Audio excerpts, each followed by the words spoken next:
Alright everyone, in today's video I'm going to be going over my pros and cons on the new T-Mobile REVVL 7 Pro 5G. Stay tuned.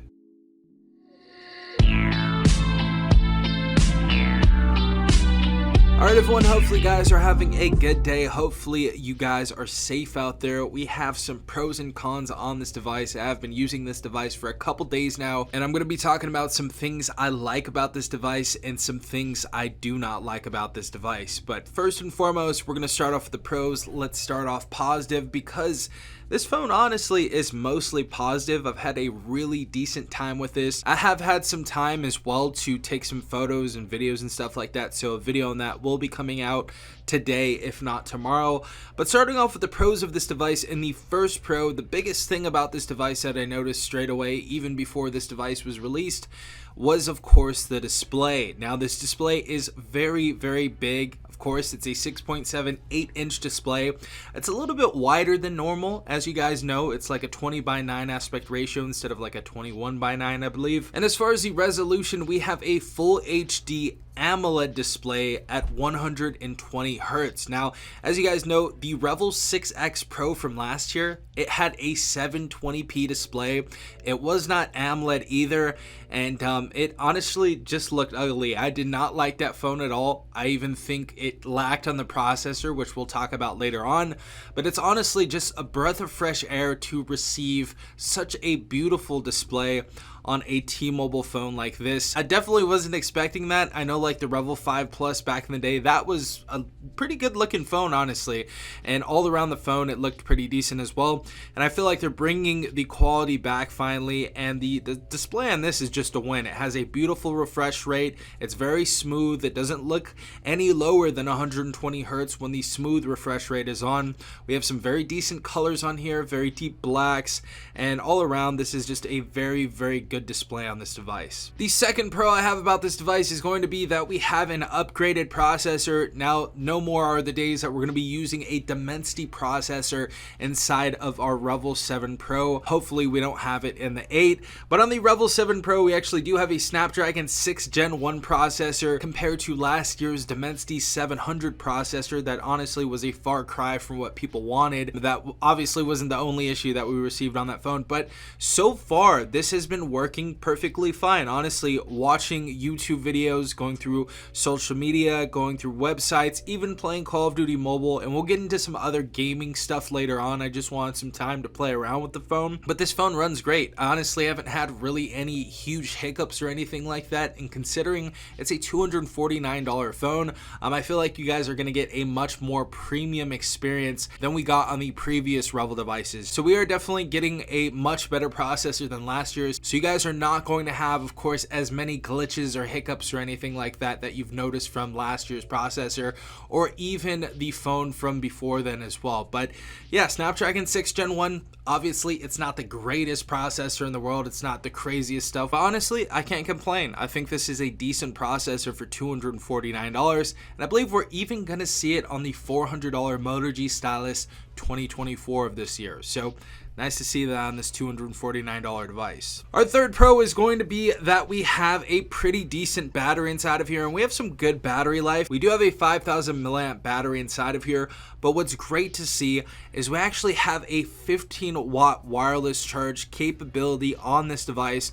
And the reason why I'm super impressed with this is because one of the devices that I've been reviewing or making videos on, the Pixel 8a, this device only has 8 watts wireless charging. So the capability is only 8-watt wireless charging, whereas this $249 device, a device that's literally half the price of the Pixel 8a, has a 15-watt wireless compatibility. So it's really nice to see that on here. We've had some good battery life on this as well, gaming and stuff. This is going to be an all-day battery device, but yeah, just really impressed with that 15-watt wireless charging. Alright guys, so moving on to the fourth pro of this device, and that is going to be that we have 8 gigabytes of RAM inside this device, as well as a stock 256 gigabytes of internal storage, and we can actually expand that via micro SD card up to 2 terabytes. So it's great to see that we have 256 gigabytes at the helm straight out of the box. So the majority of you're going to be able to download all the apps, take all your photos and videos and play all the video games that you want on here, since we have such a huge amount of storage.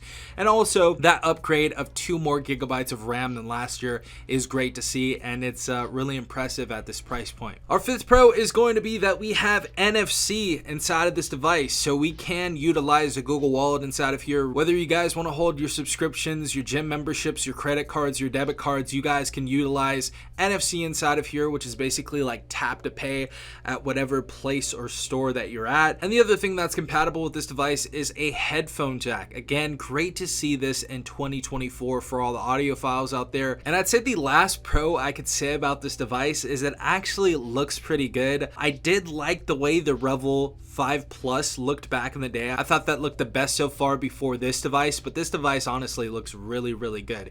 Even though this is copying the OnePlus 10, obviously it's copying the OnePlus 10. It has literally the same camera module right here. This looks the best and this feels the best so far. We have some soft corners on this, not too sharp or anything like that, and it just feels comfortable to hold, and it also looks good as well with this azurite blue. Overall, I just think this is a really decent looking device, and it doesn't look cheap or anything like that, so definitely like that. Alright guys, so finally going into the dreaded cons on the REVVL 7 Pro 5G. So the first con that we have on this device is going to be that video at 1080p 60 frames per second has some issues. It has a pretty bad issue. So at 1080p 60 frames per second, as you guys can see here, it does not want to focus for whatever reason. It keeps going in and out of focus when I'm moving. When I do stop for a second, it does lock on to something. But if you guys are trying to move around, or if you're trying to catch a subject like your kids at bat, or your kids playing soccer, or they're playing football or something like that, it's going to keep going in and out of focus. Now, I don't know if this is just something that's wrong with my device. You guys can let me know in the comment section down below. And obviously, it's not the biggest deal in the world. You can just use 1080p 30 frames per second or the 2K we have on this device. But it kind of sucked to see that 1080p 60 frames per second did not work well. So that is the first con about this device. Also, just something else I wanted to add here. It's not something to be expected because even the mid-range phones don't do it too well, but the macro mode on this camera isn't too good as well. It's just kind of blurry, and it does get a little dark as well and has a ton of noise and stuff. So not the greatest macro camera in the world, but that's to be expected on a $249 phone. But overall, the photos and the videos that I've seen on this device are acceptable at 1080p 30 frames per second. The 2K is okay, and the rest of the photos and stuff, I think for the majority of people, are going to be totally fine with this. Now, the last con that we have on this device, actually we'll make this a two-parter because I'm kind of feeling a little salty today about this. Now, if you guys do not have a case, first and foremost, you're gonna have fingerprints on this. So this is a fingerprint magnet of a device, so put a case on this device if you don't want that. But the last and final official con about this device is it's a T-Mobile exclusive. And of course, this isn't really a huge con, but for anybody that wants to pick up this device, it's not like you can get it unlocked or something like that. I'm sure some people can figure out a way how to get this device running on a GSM network that's not T-Mobile, but it kind of sucks that we got a really good phone right here that's locked to T-Mobile and Metro by T-Mobile. But I guess that is all by design.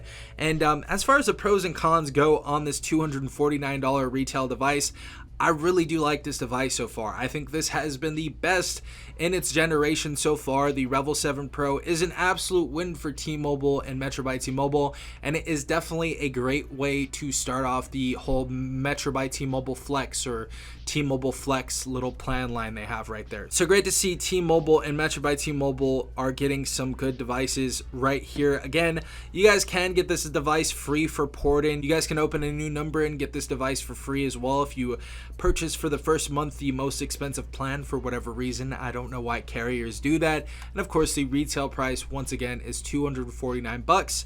And for that price tag, I feel like it's pretty fair. Yeah, guys, let me know your pros and cons in the comment section down below. I would love to hear your experience or your opinions on this device in general. Let's definitely start some conversations down there. But if this video was helpful to you, make sure you leave a like, subscribe, and hit the notification bell to be notified every time I upload a new video. This has been Safon from TechRight. Peace out, Tech Gang.